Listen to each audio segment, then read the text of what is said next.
Tenemos en línea a Sergio Berenstein. Sergio, ¿cómo estás? Nico Yacoy, buenas noches. ¿Qué tal, Nico? Buenas noches, ¿cómo andamos? Bien, muy bien. Ahí está. El tan temido delay hizo su aparición. Te avisé, ¿eh? Sí, totalmente. Jugaste limpio. Contanos, estás en Estados Unidos. Estoy en Washington para participar de una conferencia que organiza la Corporación Mundial de Fomento junto con el Inter-American Dialogue, que es el think tank que creo que más importante acá especializado en América Latina, Uh-huh. junto con la OEA, y vamos a discutir obviamente un montón de cosas de América Latina, pero sobre todo las elecciones de este año, al margen de las argentinas, que obviamente todos seguimos con mucho interés. Hay elecciones en Venezuela, que son realmente una coyuntura muy, muy crítica, en un país que está colapsado obviamente por la crisis Sí. económica, por una crisis política ahora conocida por todos con Colombia. Hubo elecciones de primera vuelta en Guatemala este fin de semana pasado, muy sorprendentes, un país que también tiene Uh-huh. una crisis enorme por un escándalo de corrupción. Tremendo el Nos asunto toca a Guatemala. nosotros y... ¿Perdón? Tremendo el asunto Guatemala, digo. Es impresionante. Vos sabés que Muy yo, impactante. un poco hacía el chiste de, bueno, los argentinos tendríamos que ir en lugar de Guatemala a Guatepeor, de Guatepeor a Guatemala esta vez. Sí, como todos estos procesos de crisis hay mucho para aprender y hay que ser cauteloso, porque a la distancia, yo trato de seguir la política de América Central Uh-huh. a la distancia y obviamente perdés mucho de la Claro. cuestión del día a día y de los matices, ¿no? Entonces uno ve los procesos más estilizados y hay que ser prudente para opinar, pero obviamente Guatemala es digamos, uno de esos casos de países que no salen de la crisis, ¿no? Que vivió una guerra civil de más de 20 años, con más de 200.000 muertos. Es la economía más grande de América Central y siempre tuvo una clase media bastante desarrollada, pero conviven obviamente, unos contrastes espectaculares, casi el 60% de la población, un poquito más, que autodefine como origen indígena y una cantidad enorme de dialectos todavía, digamos, la construcción del Estado Claro. no se ha terminado. Es realmente un caso Uh-huh. espectacularmente interesante. Uh-huh. Pero bueno, también hay elecciones en Perú en abril del año que viene que vamos a discutir también acá en un panel súper interesante. Así que estoy recién llegado, muy entusiasmado. Y Sergio, la tendencia general, alguna sentencia a partir de la cual puedas describir no sé, alguna característica general de ese proceso o de esos procesos eleccionarios en Latinoamérica. Ya Nico, hasta ahora, enfatizo el hasta ahora, en América Latina teníamos una circunstancia muy singular donde el que gobernaba tendía a ganar, ¿no? Con alguna excepción muy puntual, el caso de Chile, pero en las últimas elecciones, el último año seguro, ¿no? El que estaba en el gobierno, el partido de gobierno ganaba las elecciones, Sí. pasó en Uruguay, pasó en Brasil. Uh-huh. Esa tendencia parece, en principio, empezarse, no sé si a terminar, pero a no ser tan clara, ¿no? Sí. En parte porque hay países donde los gobiernos terminan muy debilitados, como es el caso naturalmente de Perú, ¿no? Donde no hay Ajá. reelección y el gobierno al poco tiempo de llegar ya sufre un desgaste espectacular, a pesar que la economía para América Latina le sigue yendo muy muy bien, políticamente es un país que sigue con enorme fragmentación partidaria y mucha inestabilidad, ¿no? Uh-huh. Pero obviamente en Venezuela, que ya dejó de ser una democracia, hay una elección crítica con buena parte de la oposición presa, ¿sí? O amenazada, sin libertad de prensa, con una situación realmente ya autoritaria. Sin embargo, la verdad que los sondeos que uno ve, tomarlos también con mucha precaución, sugiere un desgaste sin precedentes del régimen chavista, ¿no? Sí. En parte porque Chávez no está, Bueno, en y parte por Maduro eso. No, obviamente. no hay nadie que encarne Claro. el amuleto, si querés.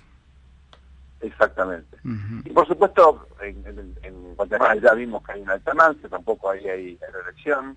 Es interesante marcar que digamos, el candidato que parecía con bastante chance no llegó a la segunda vuelta. Está fragmentado también ahí el voto. Veremos qué ocurre. Y bueno, obviamente el gran enigma es lo que pasa en Argentina. Sí. Imagínate la respuesta que tengo para dar a cada gente, ¿no? Sí. Sí. No sé lo que va a pasar. Tal La cual. foto de hoy sugiere segunda vuelta, pero en segunda vuelta está, digamos, absolutamente Abierto. empatado, no hay, Sí, sí, o sea, sí, no se final. sacan ventaja, digamos, Final abierto. en ningún caso, ¿no? Sergio, Así es.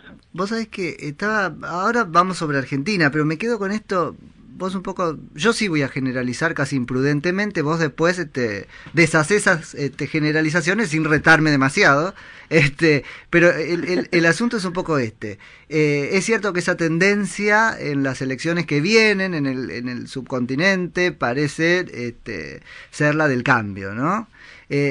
Un poco opuesta a la anterior. ¿Qué pasa con las sociedades? Pues uno más o menos puede ver que sí, ganaron los oficialismos, pero casi inmediatamente después las sociedades mostraron un profundo descontento. Pienso en Brasil, por ejemplo.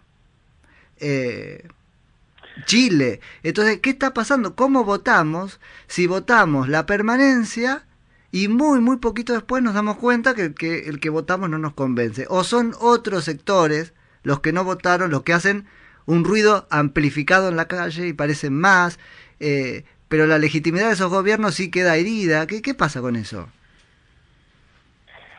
Lo que está pasando, Nico, es que el largo ciclo que caracterizó esta primera etapa del siglo, con precios de los productos que exporta la región a niveles sin precedentes. Uh-huh. Los precios y los términos de intercambio, es decir, no solamente los precios en términos absolutos, sino relativamente a lo que importamos, ¿no? Todo ese ciclo increíble ha llegado a su fin. Hay algunos no tan pesimistas que dicen que en realidad en China hay como una especie de amesetamiento, que el desarrollo rápido chino se está tomando como un descanso y que más temprano que tarde vamos a volver a ver a China arrancar con otra ola de crecimiento muy fuerte. Claro, se está consolidando. Pero bueno, lo cierto es que, claro, lo cierto es que hay ahí un cambio muy importante de ciclo, de tendencia. Hoy el debate acá en Estados Unidos es obviamente si la Reserva Federal va a subir o no la tasa de interés. Como sabés muy bien, el mercado de trabajo está muy fuerte, Uh-huh. O sea, el desempleo está bajo, pero mira, ayer se conoció un documento del Banco Mundial que se difundió por todos lados, donde básicamente hay un ruego del Banco Mundial a la Reserva Federal para que no suba la tasa, básicamente apuntando al desastre que esto puede generar en el mundo emergente, ¿no? Uh-huh. Aunque parezca mentira, una pequeña corrección en el costo del dinero, el costo del financiamiento, obviamente tiene un impacto muy fuerte en las decisiones de inversión, y ya de por sí el ciclo de commodities se está agotando, con lo cual imagínate encima del financiamiento más caro. Sí. Y países que estaban en muchos casos dando pasos muy interesantes en salir de la pobreza, sobre todo en África, ¿no? Uh-huh. Entonces, la verdad que Es en este eso. contexto tan singular, en América Latina, algunos países que a pesar de su madurez económica y política siguen viviendo el commodity, como Chile, por ejemplo. Entre otras cosas, lo que está pasando es que el cobre cayó mucho más que los precios de los alimentos. El cobre está más vinculado a la construcción, al desarrollo industrial, que es lo que más se frenó en China. Uh-huh. Claro. También es cierto que es un gobierno que arrancó mal, con una presidenta que no encontró, la verdad, un equipo que pueda llevar adelante sus propuestas realmente bastante Radicalizadas en lo que era ella antes. para lo que es, claro, muy radicalizadas, porque la coalición que la llevó al poder ahora, que se llama Nueva Mayoría, Sí. no es la coalición de la concertación, incluye por ejemplo el Partido Comunista, Uh-huh. y esto ha radicalizado la agenda. Ella ha pegado ahora un giro hacia el centro, tardío, Uh-huh. pero obviamente el gasto o el desgaste ya está claramente evidenciado en todos los sondeos. En el caso de Brasil es distinto porque, Dilma es la Scioli, ¿no? Si gana Scioli en estas elecciones, en el sentido que va a tener que pagar Scioli las consecuencias de esta fiesta de yo pensaba populismo de 12 años. A Dilma le pasó eso, pasa que ella quedó en el poder y tiene que asumir la responsabilidad ahora. Lo mismo le pasaría a Scioli en el sentido de que la política, a ver cómo decirlo, la política maquillaje, ¿no? El make-up para llegar a las elecciones haciéndole creer tal cosa y después muestra a sus dientes la crisis económica real. O sea, es un arma de doble filo. Sí, o sea, puede tener resultado electoral, pero la sociedad se enoja feo después igual. Obviamente, o sea, obviamente la gente no es consciente del nivel, digamos, de crisis que vive la Argentina, en parte porque el gobierno se empeña en negarla y hace como si no pasara nada, pero el próximo presidente va a recibir un banco central prácticamente sin reservas, una economía que no crece ya en serio hace 4 años, con alta inflación, ya no está inflación eso, un país aislado, en default, sin crédito externo, con una economía que no se ha modernizado en los últimos años, Argentina no ha incorporado tecnología, no ha invertido en infraestructura, aumentó muchísimo el gasto público y la verdad que se va este gobierno sin obra de infraestructura que haga la diferencia, alguna cosita de parche en materia energética, pero obviamente deja una crisis energética sin precedentes. Sí. O sea, donde mirás hay situaciones que requieren correcciones muy profundas, pero bueno, Scioli no puede decir que está todo mal porque si no, no gana, ¿no? A pesar que ese es el único candidato del oficialismo, no tiene opción a hacer como si efectivamente estuviese todo bárbaro. En la práctica, si gana las elecciones, va a pagar un costo enorme por tener que corregir todos estos desvíos. Él quiere hacerlo de forma gradual, veremos si lo logra. En la práctica no hay mucho espacio, digamos, aquí para la improvisación. El que gane va a tener que hacer correcciones muy profundas, empezando por el tipo de cambio, que está absolutamente desfasado. Sí. Lo estaba antes de las devaluaciones competitivas que vimos en el último tiempo. Esto es, Nico, para que la audiencia recuerde, son los países que empiezan a devaluar porque devalúan al lado, ¿no? Entonces vos querés que tus exportaciones sigan teniendo competitividad y no querés que se te llenen de importaciones tu país sin frenar de alguna manera. Entonces devaluás la moneda para seguir más o menos en materia, digamos, en términos reales, una relación con las principales monedas con las cuales comerciás. Se llama guerra de monedas porque lo hacen todos juntos, ¿no? Es lo que ha venido pasando últimamente. Sergio Bernardo, ¿cómo estás? Buenas noches. ¿Cómo estás, Dani? Qué gusto. Describís este panorama desolador, el cual lo comparto al 100%, pero me interpela a mí cuando veo que la gente lo vota en un 40%. O sea, ¿esto qué es? ¿Por una falta de una buena oposición? La verdad es que la gente tiene cosas más importantes que hacer en la vida que andar leyendo el Financial Times. O sea, lo digo medio en chiste, pero el debate en Argentina no da cuenta de los procesos estos que estamos viendo en el mundo. Claro. Es un país que se ha venido mirando al ombligo de manera notable, por lo menos en los últimos, desde la gran crisis sobre todo, ¿no? Desde el 2001 en adelante. Sí. Y hay una tendencia, digamos, autárquica, cultural, política, económica, intelectual en Argentina que viene de larga data, ¿no? Incluso te diría, desde aquel viejo debate a mediados de la década de 70 del siglo XIX sobre si había que industrializar o no la Argentina, que fue fascinante en la presidencia de Avellaneda, de ahí para acá también hay algo con Rosas en ese sentido, hay una tendencia a la autarquía que cruza a todos los partidos políticos, izquierda, derecha, peronismo, radicalismo, la izquierda autárquica argentina es una de las nutrientes intelectuales del kirchnerismo. Sí. Entonces, esto no es nuevo y en ese contexto pretender que alguien que viaja 1:40 de ida y 1:40 de vuelta con suerte para ir a laburar se ponga a mirar esto es demasiado, ¿no? Entonces, en este contexto donde el debate es tan pobre, tan superficial, ni en las élites estos son temas importantes. Bueno, imagínate a alguien que está peleando el mango todo el día. Sí. Lo que se prioriza a la hora de votar son otras cosas. Ahora, esto no es un fenómeno argentino. Digamos, estoy en un país donde el que está liderando los sondeos en el Partido Republicano es Donald Trump. Sí. Ojo. Completamente.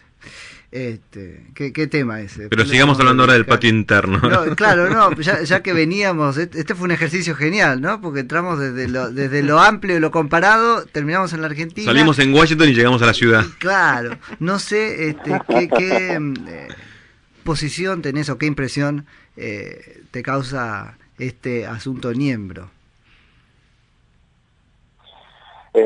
Como siempre en estos casos soy súper prudente y distingo la persona o el caso específico del sistema que en todo caso genera que existan estos escándalos, ¿no? O estas denuncias. Sí. Los escándalos más que la denuncia. Sí, exacto. El escándalo es parte de la política moderna. La Argentina es un país donde la política se mueve, digamos, a golpe de escándalos.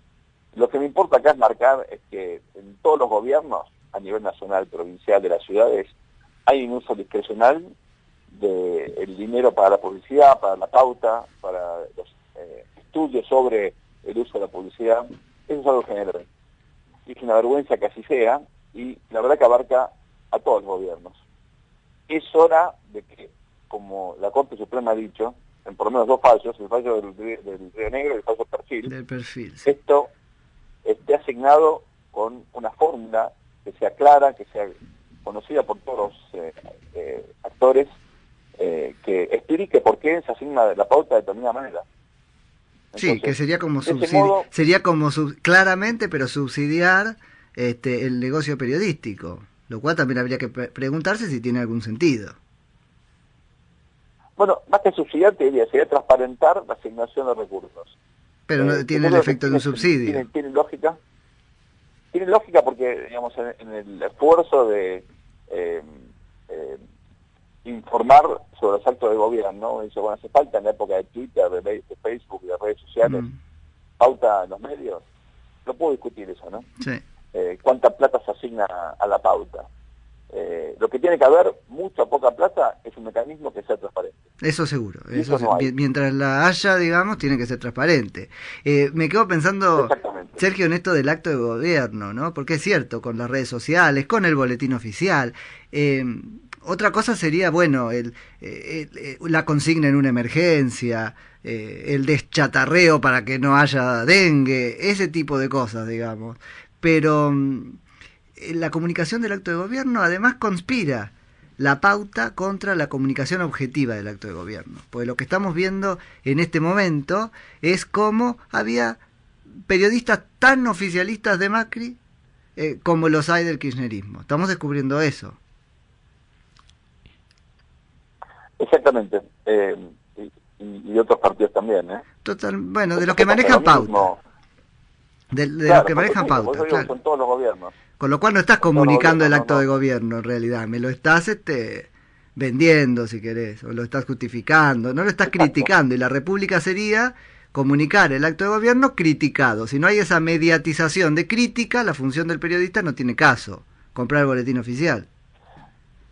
Bueno, por eso yo creo que esto es una oportunidad para que el gobierno de la ciudad, en general todos los gobiernos, ojalá hubiese una ley en ese sentido que se cumpla en todos los distritos, pero bueno, hay autonomías, hay que respetar. Ojalá que sea una oportunidad, una crisis de crecimiento y los partidos maduramente tomen esto, que se esclarezca naturalmente este caso. La presunción de inocencia yo la defiendo hasta en el caso Jaime. Te hago una pregunta. Sí, pero para eso está la justicia. Pero se está escuchando muchísimo y es muy divertido, Sergio, cosas como no leí demasiado sobre ese tema, o mirá la boca de la que viene la denuncia, por lo tanto lo descreo. Eso es bastante distinto de la presunción de inocencia. Eso es propaganda, es militancia también. Es cierto. Yo me prefiero, obviamente, tomar distancia de esas posturas y tomar esto con seriedad y con objetividad, ¿no? Sergio... puedo decir, bueno, pero el vudú puede tener presunción de inocencia. La verdad que cuando, digamos, ya son varios casos y son casos escandalosos y tenés mucha información, uno tiene cierto prejuicio y cierta... y está mal que así sea, ¿no? Pero... Sí. Pero hay cierto estigma, ¿no? Además, en este caso es la primera vez que ocurre. Es interesante por ahí ponerlo en su justa medida. Cuando yo estoy hablando de periodistas que por pauta, por ejemplo, no critican o critican menos, no hablo de Niembro, que él haría eventualmente su negocio y su periodismo tenía que ver con relatar una pelota, ¿no? Es gol, amarillo o anaranjado. El problema es cómo la pauta oficial de la Ciudad de Buenos Aires blindó la crítica al gobierno de la Ciudad de Buenos Aires o a Macri puntualmente sobre este tema. ¿Entendés? Claro. Ahí no es por Niembro, es por todos los otros que no hablan de Niembro por esto, que es la pauta. Bueno, pero lo mejor ahí, ¿sabes qué es? Que en la investigación se publiquen todas las pautas que recibieron los periodistas. Sí, ¿no? Absolutamente. Sergio, una pregunta sociológica o antropológica, ¿no? El trabajador que se sube en subte, un colectivo, empieza a ojear el diario y lee que a una empresa se le dan 25 millones de pesos para una pauta sin ningún empleado. ¿sigue leyendo y cambia su voto o no cambia su voto? ¿Influye en el voto del ciudadano, en este caso de la ciudad, leer que una empresa sin empleados le dan 25 millones de pesos? ¿O es una noticia más en esta Argentine Land, que suceden 10 hechos por día? Bueno, y lo que pasa ahí es que tendemos a utilizar, creo que ya lo discutimos alguna vez esto, términos que son muy generales, que son naturalmente útiles y indispensables a la hora de pensar conceptualmente, pero que en la práctica son difíciles de operacionalizar, ¿no? Uno puede decir una mayoría de, o ciertos segmentos de la sociedad, pero mirando específicamente a la gente de menores recursos, obviamente lo primero que uno comprueba en estos casos, en bastantes estudios, ¿no?, es que hay como una capa de desconfianza en sectores bastante amplios de la sociedad, pero fundamentalmente los sectores de menores recursos, con afirmaciones tales como, que son muchas veces falsas, en general falsas, pero no importa, son todos chorros. Agarremos el ciudadano de clase media de Acoiti y Rivadavia, digamos. Bueno, digamos, esto te puede generar alguna duda. Claro. La verdad que se trata de personajes que están muy instalados positivamente en los medios de comunicación Sí. Y en la sociedad. De hecho, digamos, Niembro hizo una gran elección como candidato a diputado por Cambiemos en la provincia de Buenos Aires. Sí. Hay también tiempo, esto es reciente, hay que ver si esto se sostiene en los medios, cuánto tiempo pasa y qué impacto tienen, y hay que ser prudente en esto porque hay momentos en los cuales uno cree que hay noticias que tienen un gran impacto, pero a ver, Bernie, imagínate si el escándalo de la Morsa no tuvo mucho impacto. Totalmente. Acá, vos sabés ¿El que público es el mismo? O sea, ¿el votante de la Morsa es el mismo? el asunto me parece que pasa, no sé, Sergio, a ver, corregime, pero yo no sé si son todos chorros.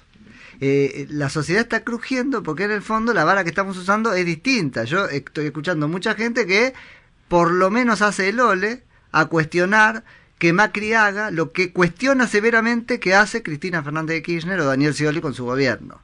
Entonces, hay ahí una convicción cruzada. Está muy mal que el kirchnerismo tenga su Spolsky.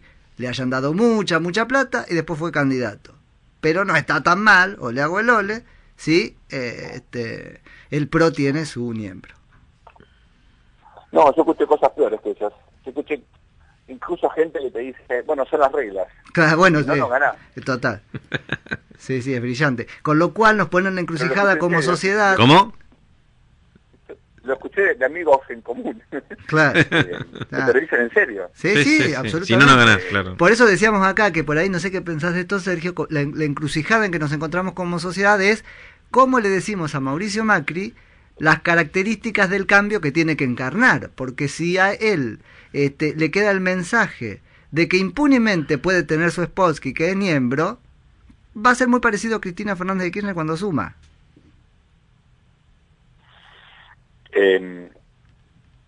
La verdad que, primero, ¿no?, estoy de acuerdo y tengo algunos matices, ¿no?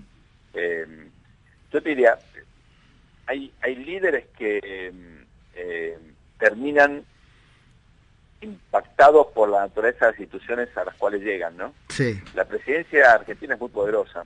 Absolutamente. Y los recursos de la presidencia es una tentación usarlos, ¿no? Totalmente. Fíjese qué interesante. Ahora, hay un debate que estamos empezando a protagonizar a partir del hecho de que en su retirada lenta y bastante organizada, el gobierno está obviamente generando obstáculos para el que viene, sobre todo si gana absolutamente Macri, pero incluso para eso. Pero fíjate qué interesante el debate. Mucha gente alarmada dice, bueno, pero el próximo presidente no va a tener facultad delegada, no va a tener superpoderes. Sí, claro. Qué desastre. Y yo digo, menos mal que no va a tener superpoderes. O sea, Sí. lo que para muchos es un desastre, yo lo interpreto como algo muy positivo, porque te va a obligar a hacer política, a discutir en el Congreso, a que el Congreso funcione. Ahí me pongo clásico. Ahí me pongo clásico, Sergio, claro. y voy a las virtudes cardinales. Mira, cuando vos das algo porque querés obtener algo a cambio, bueno, eso no es justicia, por ejemplo, ¿no? Entonces, si estás haciendo algo que parece muy bueno, obvio, pero lo estás haciendo para atar las manos del otro, y no sé si es virtuosidad inyectada al sistema. No, No, al contrario, no, nos queda práctica. claro que todo es una trampa, todo es una norma, ¿no? Arbitraria. Fantástico. Tienes razón, Nico, es tramposo, pero una vez que ya está dado, ¿no? De presidente es legítima, hace esto, si tienes una mayoría lo puedes cambiar, es política, ¿no? No me gusta, no digo que no estoy ni justificando, ni digo que me guste, lo que lo tomo como un hecho dado, ¿no? Es lo que Pero hay, sí, frente a sí. este hecho dado, uno hubiera esperado que la gente que efectivamente se siente republicana diga, bueno, utilicemos los instrumentos de la política, utilicemos la persuasión, la negociación, ¿no? El juego también de toma y daca que la política te permite y hasta te alimenta, Sí. y cambiemos esto de a poco. Ujú. O sea, la Constitución está hecha para respetarla, fenómeno. Los poderes extraordinarios son extraordinarios. Vos podés decir, bueno, pero Sí. este ajuste va a requerir algunos poderes extraordinarios. Bueno, eso yo lo puedo discutir. Sí. Lo que me llama la atención es que quienes supuestamente estuvieron en contra de los métodos de Cristina porque eran muy presidencialistas, ahora es alarme porque ella está en el futuro itinerarios Sí, presidencialistas. sí, sí, estoy muy de acuerdo con eso, porque probablemente sean mis métodos y mis herramientas, ya no las de Cristina, así que no son tan malas. Yo de hecho lo estoy pensando, si gana Macri, como una defensa de Macri. Es decir, lejos de esto ser un problema, es una virtud. Sí, por eso. Porque Macri va a ser un presidente que va a hacer algunas cosas, pero la va a hacer con la Constitución en la mano, no Sí. con estos, digamos, de presión exagerados. Uno criticado y critica independientemente de si gobierna Macri o Cristina. Está mal método de cada persona. Sí. Sergio, te cambio el ángulo de la información y la pregunta, última pregunta, vinculado a el votante de Sergio Massa. Me preocupa ese 20% en un balotaje. ¿Qué nos puedes responder sobre la referencia? Mira, en principio te diría lo siguiente. El Massa de hoy, el Massa modelo 2015, no es el Massa modelo 2014. ¿En qué sentido? Este es un Massa que ya ha experimentado la defección de algunos de sus principales referentes, por ejemplo, el intendente de Olavarría, el intendente de Almirante Brown, esta gente que estaba más cerca del kirchnerismo que esto volvió al kirchnerismo, ¿no? Entonces, el voto de Sergio Massa, que era un voto mixto, ¿no? Un voto híbrido, que tenía una parte de oposición y una parte más pro Frente para la Victoria, hoy en realidad es un voto más nítidamente de oposición. Y de hecho, el programa más crítico del gobierno y más, yo diría, jugado en términos de innovación, programa de política pública, es el de Massa hoy.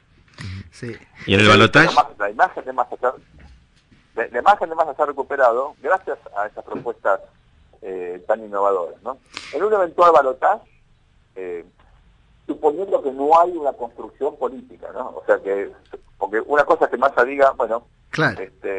dadas las circunstancias y la coordinación que hicimos con la fiscalización, etcétera, creo que lo mejor que podemos hacer es ir todos con Cambiemos, ¿no? Bueno, si pasa eso es una historia y hay que ver cuál es el nivel, obviamente, de influencia que puede tener Massa. De acatamiento, digamos, claro. De acatamiento, exacto. En las decisiones, o sea, En esto que estamos descubriendo es que el voto no es de los líderes, digamos.